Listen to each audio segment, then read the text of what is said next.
For years, micropayments have been one of those ideas that repeatedly surface in the publishing industry without ever seeming to gain much traction. The theory is simple. Instead of forcing every reader into a recurring subscription, let them pay a few dollars for a single article or a short period of access. But previous experiments have often struggled with payment friction, weak economics, and fears that cheaper options would cannibalize subscriptions. The Washington Post has spent the past 2 years trying to solve those problems, running more than 30 tests to determine which products, prices, and audiences make flexible access work. The person leading this experimentation is Anjali Iyer, the Post's global head of subscription marketing. In a recent interview, she discussed why the Post believes technology has finally made micropayments viable, how it discovered that anonymous visitors are the ideal audience for flexible access, and why offering a cheaper short-term option can actually improve both subscription conversion and retention. Hello, I'm Simon Owens, and this is The Business of Content, the show about how publishers create, distribute, and monetize their digital content. If you want to listen to an audio version of this show, subscribe to The Business of Content wherever you get your podcasts. And if you're watching this on YouTube, gently tap on that subscribe button so you can watch more interviews with the world's most successful media entrepreneurs. Okay, let's jump into the interview. Hey Anjali, thanks for joining us. Thank you. Great to be here. So I'm super excited to have you on. This episode will serve as basically a mea culpa for me because anyone who has read my newsletter for quite some time knows that I go on a semi-regular rant about micropayments whenever they resurface in the news and why the economics would be bad and why they would cannibalize publishers and they wouldn't create the kind of news utopia that everybody says they do. And you work for the Washington Post and have been overseeing their micropayments strategy, and have apparently, and we'll get into this, have been seeing a lot of success with it. So this will be, a big mea culpa on my part. And just for background for listeners, like a few years ago, the Washington Post had announced that they were going to experiment with micropayments, and it was one of those things where the Washington Post announced it, and then you didn't hear about it again, and I just assumed that you all maybe A/B tested a few things and then quietly shuttered it, which is what I assume happens with all kinds of micropayments experiments. But no, we're going to find out what actually happened during this episode. So before we jump into all of that, I'd just love to hear a little bit about you, what your title is at the Washington Post, and also kind of what your background was prior to joining. Yeah, great question. So I lead globally the subscriptions business for the Washington Post. And so my team is responsible for acquisition, paid media, AUSI strategy, engagement and retention, as well as new product innovation, as well as marketing operations. And prior to the Post, I was at Marriott and JP Morgan Chase. So predominantly, most of my career has been in customer loyalty and card business.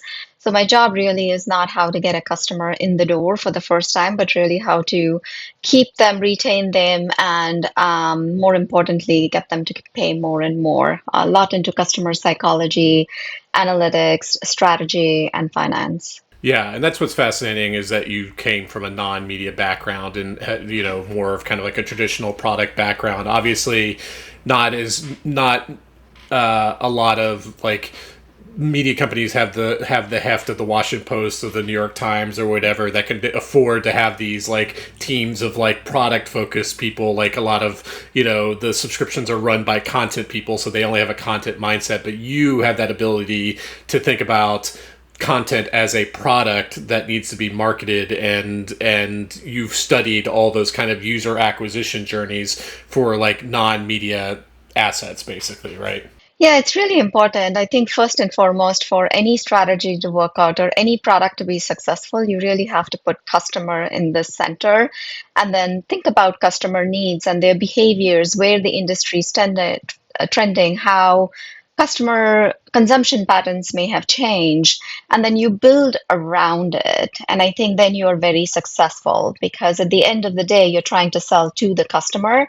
And I think traditionally, not only in this industry, but even other industries, products were all built around with, what you could offer as a credit card issuer or even as a loyalty program or as news. And I think times have changed now. Yeah, but like also like a lot of publishers think the content will sell itself, but it's about how you present the offer. How do you word it? When do you present the offer? Do you present this kind of offer with this kind of marketing cohort versus this kind of offer? Like that's like a more kind of sophisticated approach to subscription economics, other than just let's just put a bunch of content behind a paywall and then people will naturally understand its value and pay for it. You're absolutely right, right? Consumption patterns have changed. People do read long form text, but they also want it in an AI summary. They also want it in a podcast, in a newsletter. I want to listen to it. And so you have to make sure you're appealing to what the masses are asking for consumption. And social now leads the trend. And you have to make sure you are treating them as a competitor and you're offering your great product in the ways customers want to consume it. And when did you join the Washington Post? I joined in 2022. Yeah, so it was before this whole micropayments experiment was announced. So you kind of came in and you were kind of overlooking a lot of what the kind of subscription strategy. Yes, yes.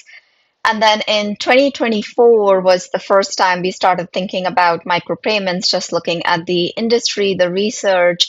Um, Great things to lean from FT Strategies, Reuters, so many more industry. And the question really was, is this the right time?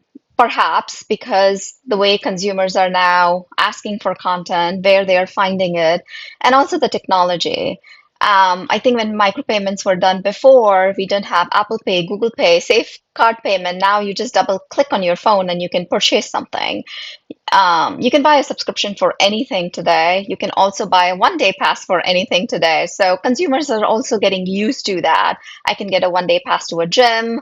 I can buy a 1 day pass to a airline lounge. And where did this push to experiment with micropayments come from? Was it from you? Was that from like somewhere up top? Like how did the why was it in 2024 that suddenly the Washington Post started getting interested in micropayments? So, Carl Wells, our Chief Revenue Officer, started in 2024, and he's my manager. And as we were talking about subscription product strategy, micropayments was brought up. And so I started digging into it, did my research. And as you can see, there weren't many success stories for me to pull from. And so we had to build a case and see if this is something we wanted to experiment. We spoke to a lot of vendors as well. And we then started down the path that this is something we think there is a demand for, and we went ahead with it. So as you were doing this early research, what were some of the theories that you're coming up with in your head of why micropayments had never taken off before? Good question. I think the first one really is perhaps the customer experience to talk with. Now you're dealing with a third party vendor. I think Bendel was one of them early on that provided this service. There's a lot of friction to have one small transaction. Plus, you're also trusting a third party who you really have not interacted with. You always interacted with the publisher, but now there is an intermediary. I think customers now are more open to just pay as you go or micropayments. I also think younger generation wants a lot more flexibility. They don't mind paying for more, but they do want to have an access in the moment of need. So there clearly is a demand from a segment of audience. And then to my prior point, technology has really changed. It is now very easy to have this exchange of information. And I think our product strategy and our flows have also improved from the past. So a combination of things makes me think this is the right time to experiment. Yeah, so just to kind of elaborate on the friction part is like for most of the internet's existence, like you if you wanted to purchase anything, you had to like take your wallet out, look at your credit card information, input that in. Whereas now more than ever before, a lot of people have this kind of information saved in like Apple Pay, Google Pay, stuff like that. So it's a little bit easier to do kind of like a one-click type of payment now than at any other time in history, right? Right. Absolutely.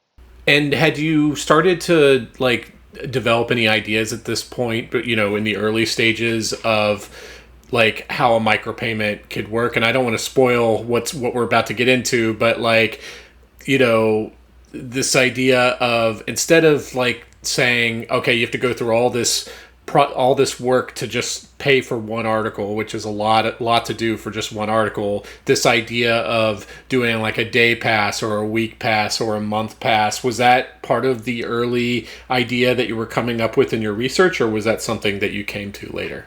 No, as we were researching it, we wanted to kind of create a product suite and see what is the least committal, and that is paper article. I'm just reading one article and that's all I want. To something where I may want to read a little bit more and sample you and get to know you, which is the day pass. And then there is a week pass, which again is a little bit of a commitment because you're actually committing to a week. And but that offers to a different audience that may want to sample you for a period of time. So we had these three products in mind. When we did our research, we were very clear about one thing. How do we anchor the product and the pricing in a way that does not cannibalize subscriptions? So we presented we several different price points across each of these products to understand what would really work, and then tested that. And while we were testing it, we made it really sure that the test was more on the product and the pricing and the anchoring, and we didn't change anything else. We didn't change the checkout flow, we didn't change a lot of the messaging or the icons, and kept it really pure because important thing to isolate was, is this product appealing? We saw in the research, yes, but in reality, when we go out to test, does it actually prove it out? And during the research too, we had like this one 25-year-old person who said, short-term access is genius. And when you also look at the younger audience, sometimes they just want to read that one article, or maybe they're doing a research project and they just want access for a limited time.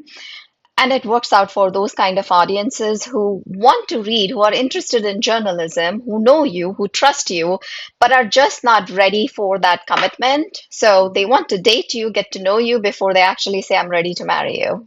Yeah, and the theory behind the day pass or the week pass is not only is it like kind of increase the perceived value for the person making the purchase, or like, oh wow, not only do I get to access this one article for a 24-hour period or a week period, I can access any articles I want. Of course I want to like pay that $4 or something like that. And then the upside to that is on your side is like it you could get them actually sampling more content, and maybe at some point down the line they're more likely to become a subscriber. That's kind of like the theory behind the day pass versus, or the kind of all you can eat pass versus just like a pay per article type of thing, right?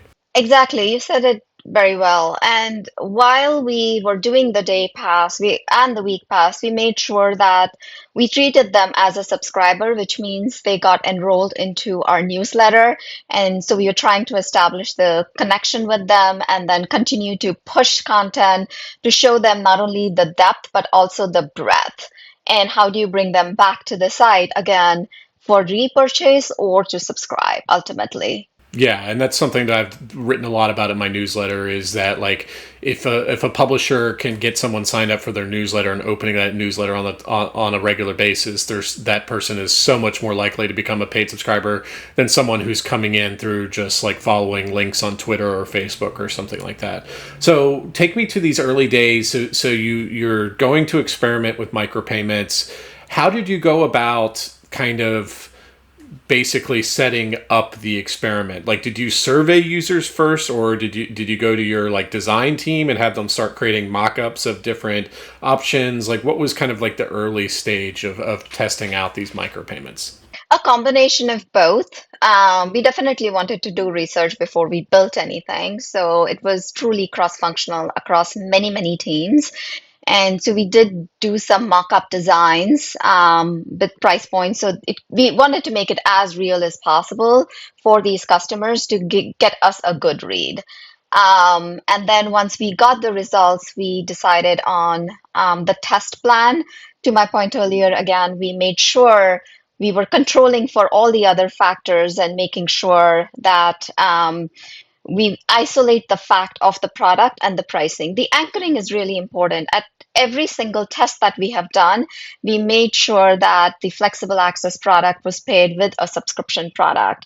At no point, and even today, we are not testing flexible access by itself. It's always offered with a subscription because that is the anchoring and that is the core product. And we want the customers to make the choice on what best meets their needs. Did you send out like surveys to any like users or anything like that prior to testing out the product, or did you decide the best way to see if this would work is to just start like showing actual visitors to the website these options? No, no, no. We actually did a lot of research on it, customer research. We sent email surveys, and then we had forums, questions, and then we decided on, which gave us some good insights where we saw, nearly half of people liking a week pass and a day pass, and then also paper article.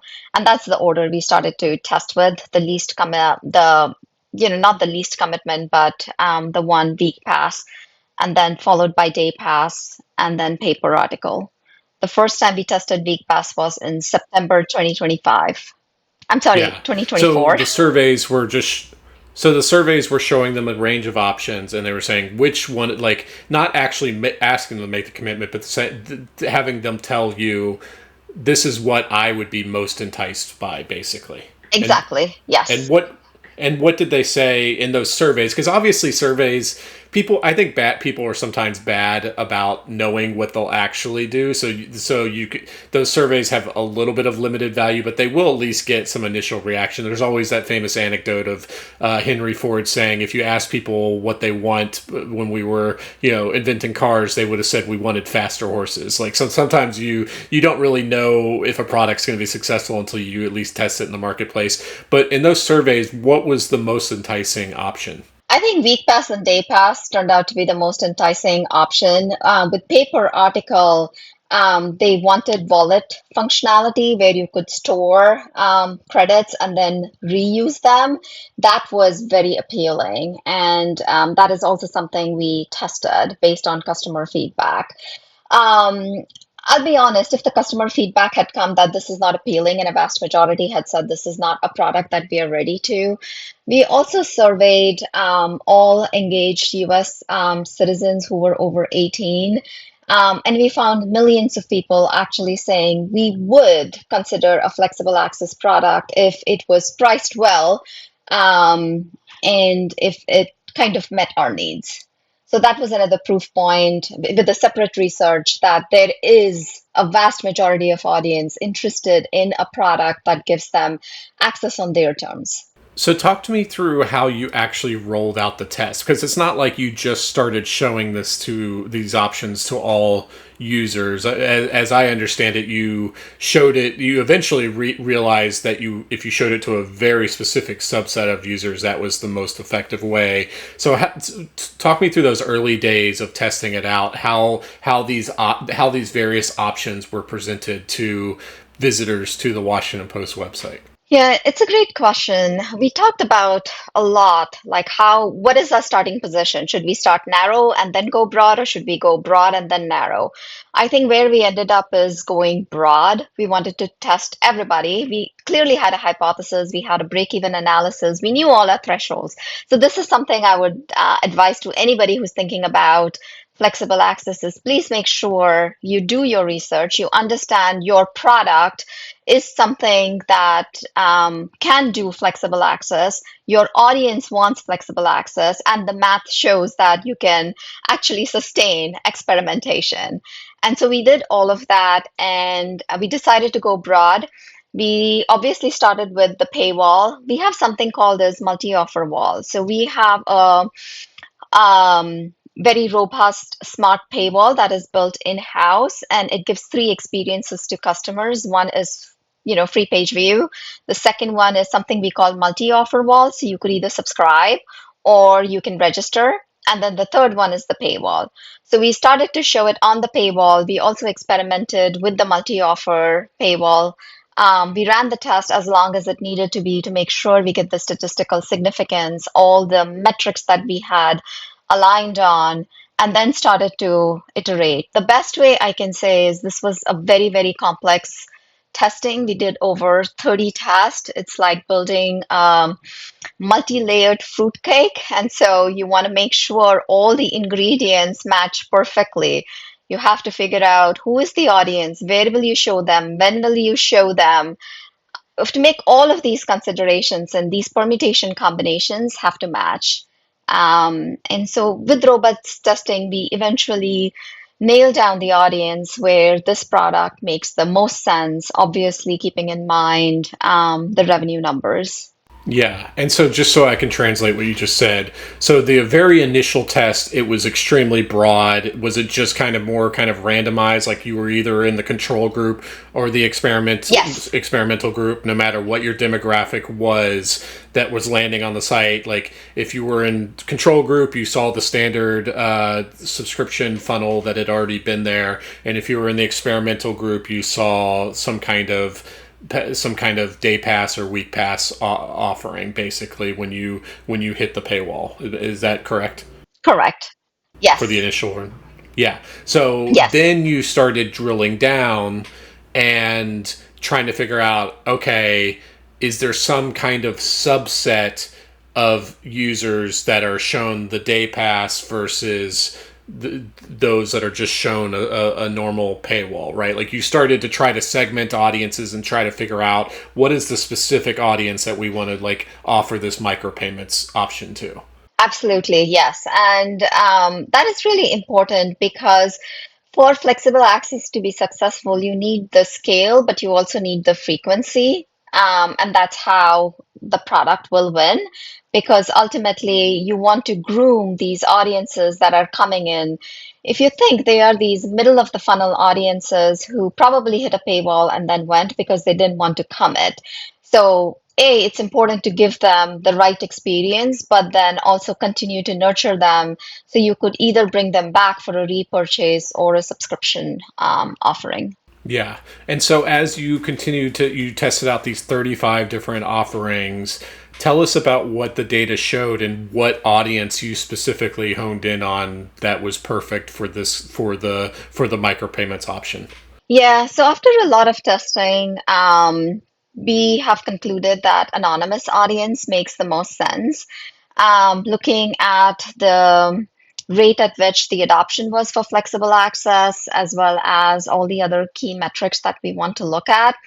And, terminated subscribers really don't make sense because they have paid a subscription, they value the subscription, they may have left for a variety of reasons, but this type of a product definitely was not appealing to them. And so anonymous audience was the one where who didn't know us but want to sample, which when you look at hindsight and look at customer psychology of audiences who know you but who don't know your content and your offerings, they want to sample you first before they want to commit. Yeah, and so by anonymous audience, you mean someone who's coming in through Google or Facebook or whatever. They're not a logged in user. You don't really know who they are, other than maybe like an IP address or something like that. And those are the ones that the micropayment offering pops up for. Absolutely. So these are audiences who have not given their email address. They've had no paying relationship with us. They mostly come through search and social, and they are twice as likely also to pay with Apple Pay compared to people who actually subscribe. So they are inherently a different audience for this particular product than your subscribers. And if they're using Apple Pay, it sounds like they might be a high propensity. It might be a mobile audience, like coming on their mobile phone. Is that like where these users are typically coming from? Yeah, we introduced it in mobile this year, but most people were coming on their mobile. You're absolutely right. And the types of content they also convert on is very different than a subscriber because a subscriber comes on politics, opinions, investigations, whereas flexible access customers, they are different. So they over-index on style and food, health, archives, these type of content, which is great. because it's not cannibalizing our core offerings. And they are coming sideways because the Washington Post may not be very well known for these other verticals that we offer. So subscribers are more likely to consume or convert on like the politics, like the core Washington D.C. coverage, and then the micropayment, day pass, week pass, whatever, are more likely to convert on the non-politics content, is what you're saying. Yes, yes. And did you? And so, in the I was looking at your white paper, and I saw like screenshots of what these various offerings look like. It's basically it's like a pop up, and then there are just like three buttons you can click on. You could It's like the one time day pass, the weekly subscription, or the annual subscription. That's basically, so it's like very tightly. They're guaranteed as they're reading down to see all three options, right? Yes, yes. And the design that you have seen is our typical paywall design. Yeah. And so did you settle on what to offer on a single article purchase, a day pass, or a week pass? Like, or are you offering all of those based on different criteria or something like that? Good question. So for now, we are offering day pass and paper article depending on the time. But separately, we are also working on something called a smart product decisioning, which is an extension of our smart paywall, where based on customer attributes and behaviors, we want to surface the right product combination. So ultimately, we want the model to decide what is the best combination of products, as opposed to us continuing with these experimentations and permutation and combination. We've started to test that on a very small audience, and it seems to be working really well, giving us the results that we want. Ultimately, we will roll that out, but for now, the default is day pass or paper article. We feature all of the offerings obviously on the product page. So if for some reason somebody, wants to look at what other products the Washington Post has, they can pick Week Pass, which we don't offer today proactively on the paywall. The other thing we have also done is launched a tool internally called the Journalist Toolkit, which lets our reporters and journalists share links on the social. Again, it will have one specific a flexible access product along with a subscription product. And that has been really very successful because the audiences know these authors and journalists. And if they want to read the story, now you're presenting them with a choice. We've also experimented in what type of newsletters would actually work for a flexible access product. And surprisingly, we see that a lot of people choose flexible access, but double of that actually choose subscriptions. So it's again positioning, to the right audience in the right channel with the right messaging.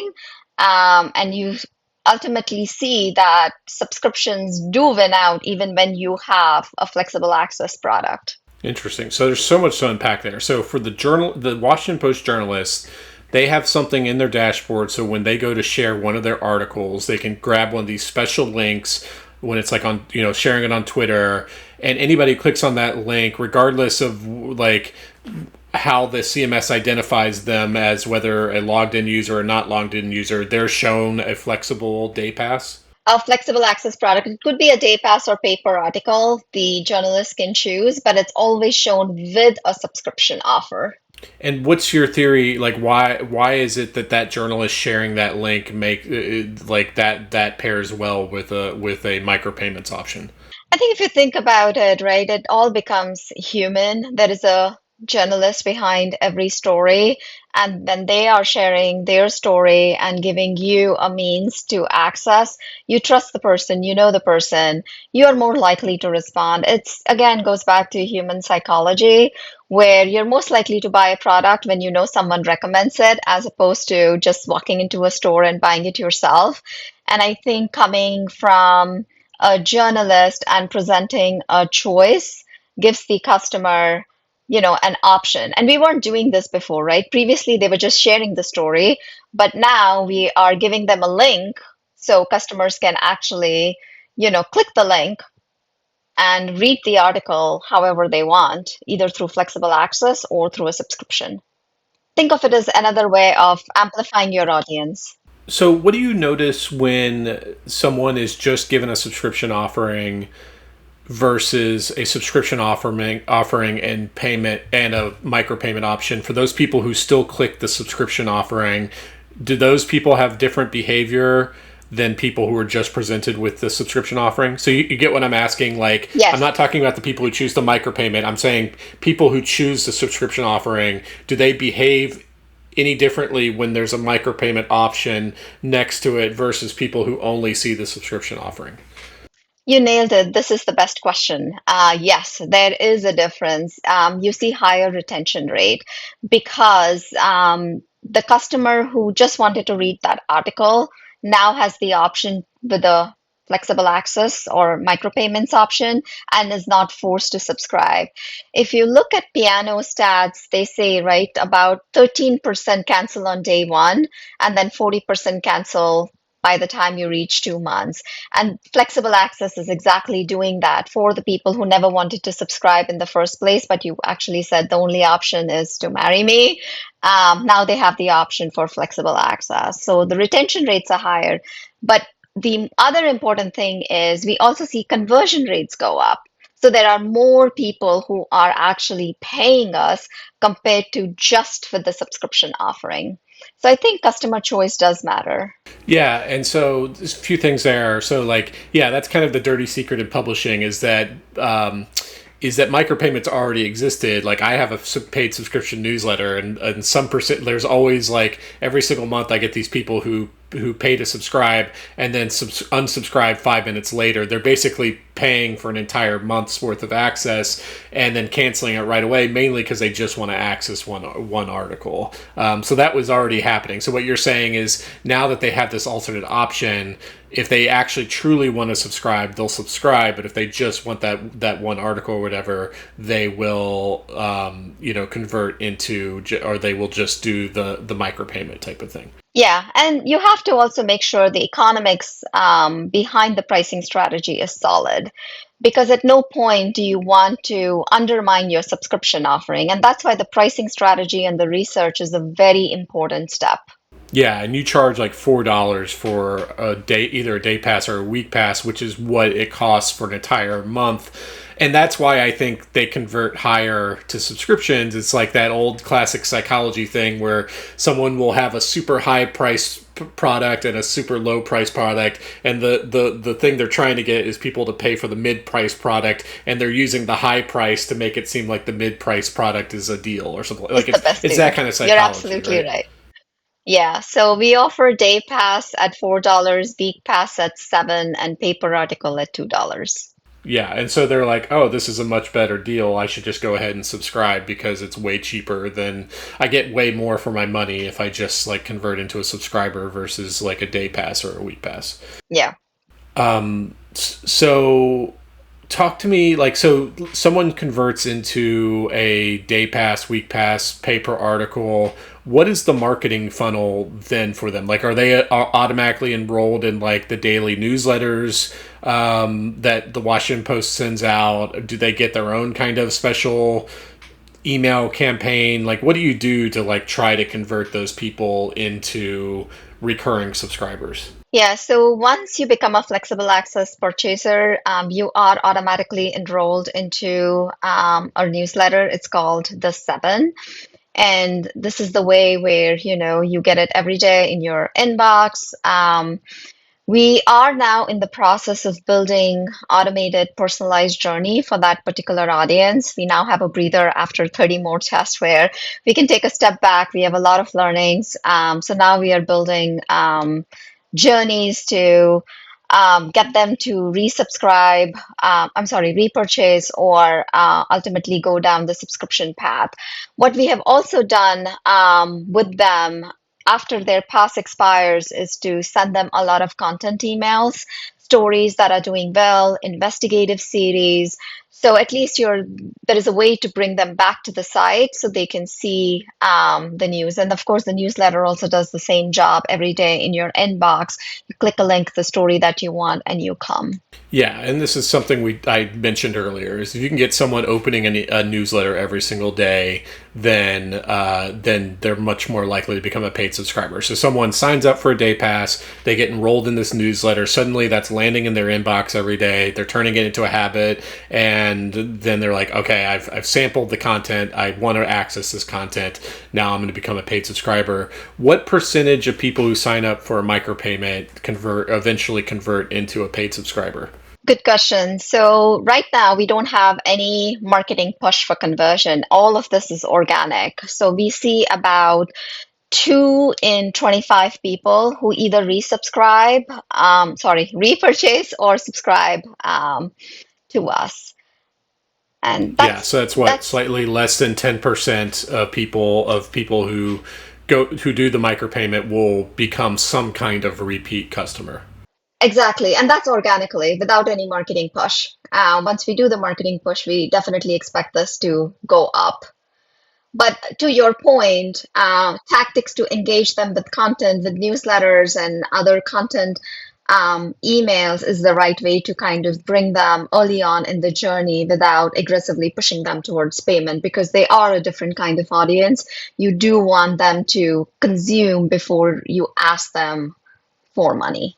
From a kind of like zooming out perspective, what is the goal with micropayments? Like, would micropayments ever, do you ever see that becoming a huge part of the Washington Post business, or do you see it as a way to generate some additional revenue but really just get people into the marketing funnel to like help the subscription business? So it's like, yeah, there's the added side revenue from the micropayments themselves, but that by itself wouldn't be enough if it also didn't help us like in terms of converting people into paid subscribers. How do you think about where like the motivation behind when other publishers are let's say another publisher is thinking about doing what you tried with their own, what do you think their motivation should be? Should their motivation be to generate a lot of revenue through micropayments, or should they think of micropayments as another part of the funnel?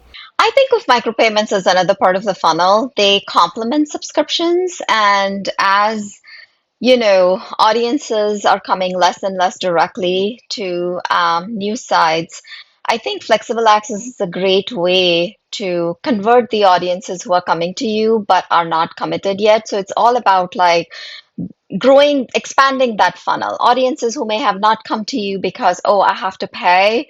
I'm not ready to pay for the Washington Post, but now, oh, I love this article from the Washington Post, or I would like to, you know, read this investigative series, so I want a week pass. You're presenting all of these options, so you're attracting an audience that probably would not have come and considered you for payment, more of an upper funnel. And then I think it's my team's job to make sure how do we nurture these audiences and then push them into either a repurchase of a flexible access product or ultimately subscriptions. I will also say very clearly, like, this is not a short-term revenue generating strategy. Like, flexible access is for the long term. How do you continue to grow that funnel with that low intent audiences who are more moment driven and who don't mind paying more for access? So that's the other thing. They don't mind paying even more than a subscription product, but they definitely want the flexibility. And we also have to recognize today that willingness to pay does not equal willingness to commit.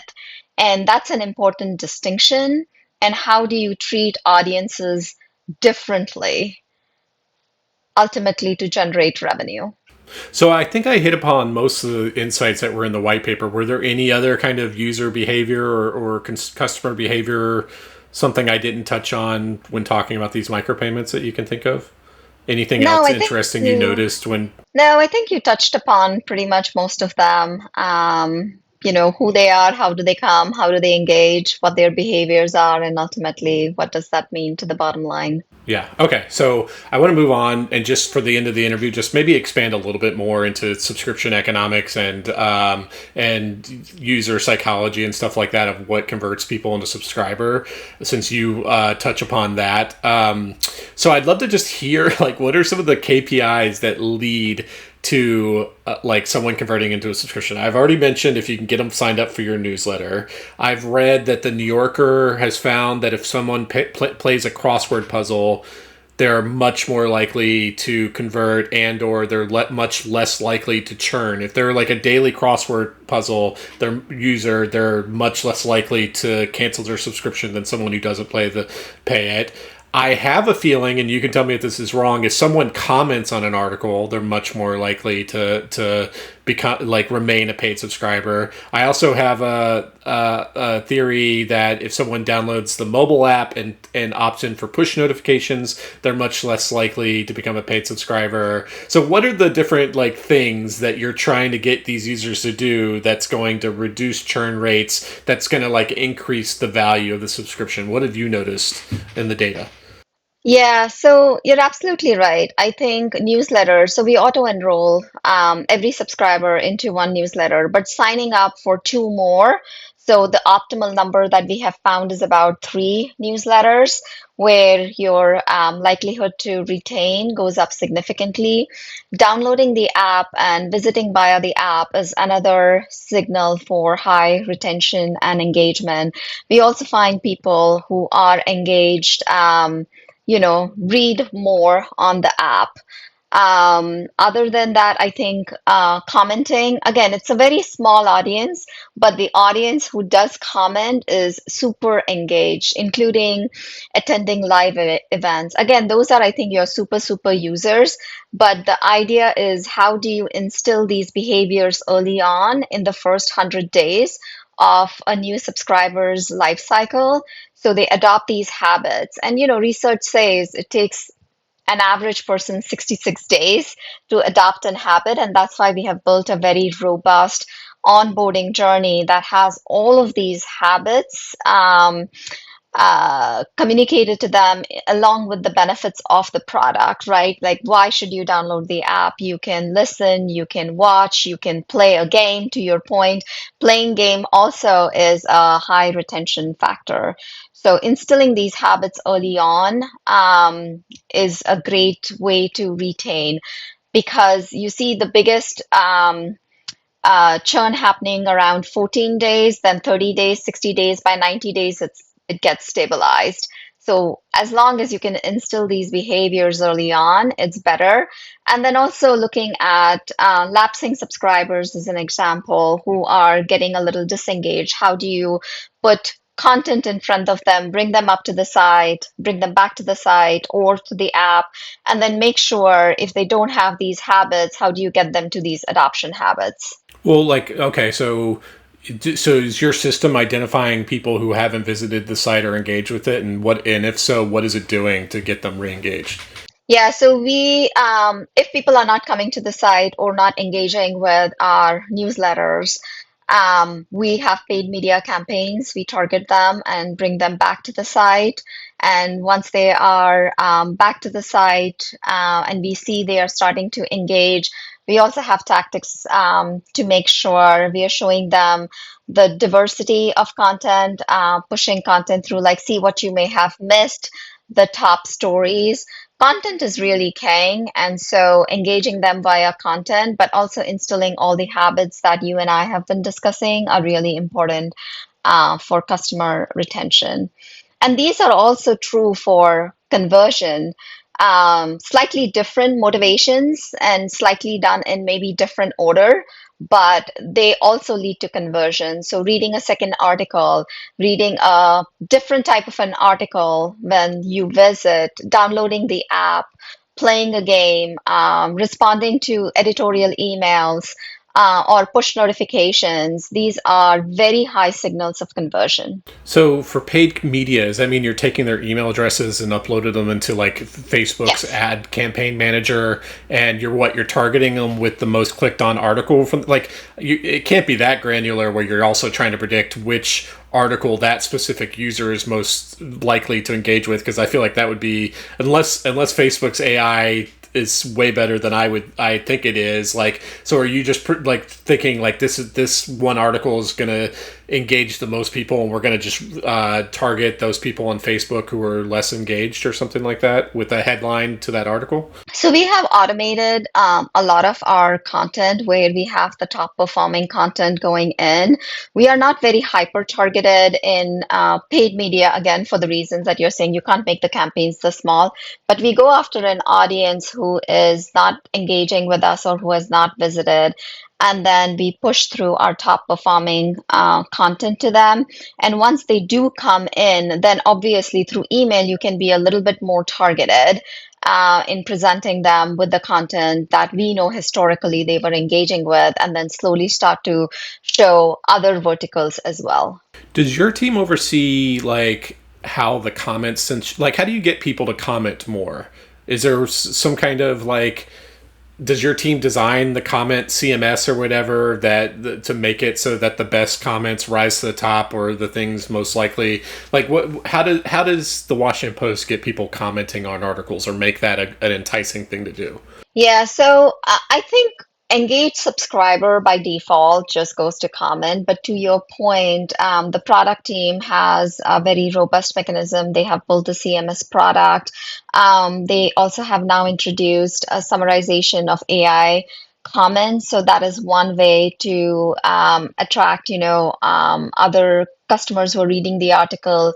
What is the general community saying who has read this article? What is their feeling sentiments about this, and entice them to then comment.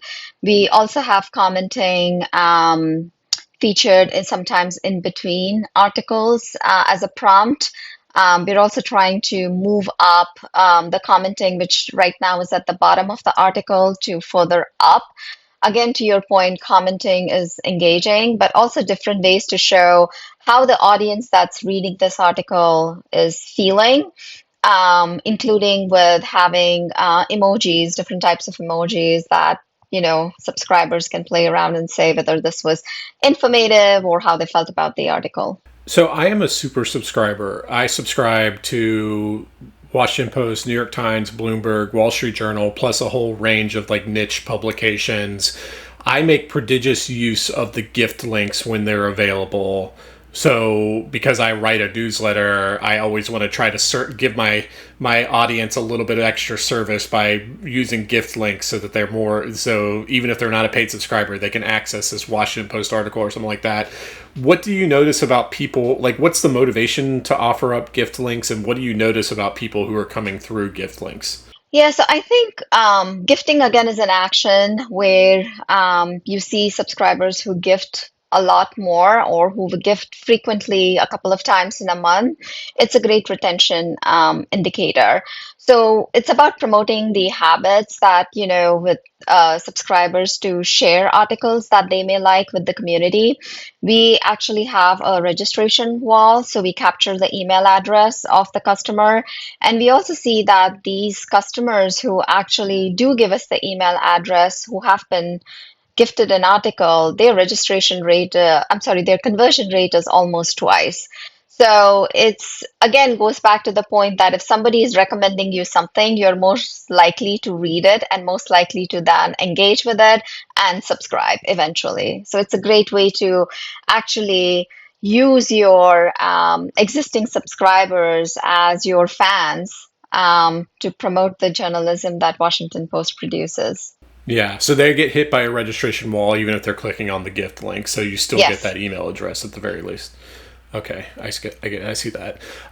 So you test out all kinds of things all the time. Is there anything you can think of that was almost like a surprisingly like great test that that people might not think of, that converted, that increased conversions by some kind of meaningful amount, some kind of type of engagement, or some kind of trick or something like that that someone could use that they might not be thinking about? I think sometimes we underestimate the simplicity, especially during conversion. Keeping the language simple, sometimes even changing the color of a button, can have a good effect on conversion rate. And I think leading with value proposition, keeping it very simple and not doing it like a McDonald's menu on your paywall, is something we have found that works really well in conversion rates. Yeah, I guess that's something that, like, so, if you're a small newspaper, you don't have like a robust team that can test out multiple colors and buttons and stuff like that. So that might be not something that's accessible to the average publisher. I guess there's one question I have is, like, you see paywalls kicking in at different times. Like, if you visit New York Magazine, like, you get to see the headline for a second, and then suddenly there's a paywall just covering the entire article to where you can't even see any of it. Versus, like, obviously, like my paywalls in my newsletter are much further down, where you get to sample the content and then you eventually hit the paywall. Have you seen anything there in terms of the best place to put the paywall in the article? Yeah, so we've experimented with different ways. Obviously, we always like to keep in mind subscription as well as ad revenue. And so we have designed our paywalls in a way where we are making sure we're getting the ad revenue. We are letting the customer at least read a little bit or the headline of what the article is, and then present the paywall. And obviously, all of it is based on smart metering. So if you are more likely to subscribe, you will see the paywall. If not, then you get the free page view. So looking forward ahead, like, where is the micropayments going? Like, is it now fully rolled out? Are there more experiments you want to run? Where do you want to take? What's the next iteration of testing that you want to do? So we've done most of our testing, but we still want to do a little bit more testing to understand difference in behaviors, especially with the midterms coming now. We want to leverage our journalist toolkit that I had mentioned, as well as our owned and operated assets like newsletters to promote flexible access. I think it's all about amplification, so exploring partnerships to expand our reach and bring in, new users who would have not come to the Washington Post and offer them the option of flexible access as well as a subscription. Okay, Anjali, those were all the questions I have for you. Where can people find you online? They can go to my LinkedIn, or you could reach me at Washington Post. It's my first name dot last name at washpost.com. Awesome. Well, this is a lot of fun. Thanks for joining me. Thank you so much for having me.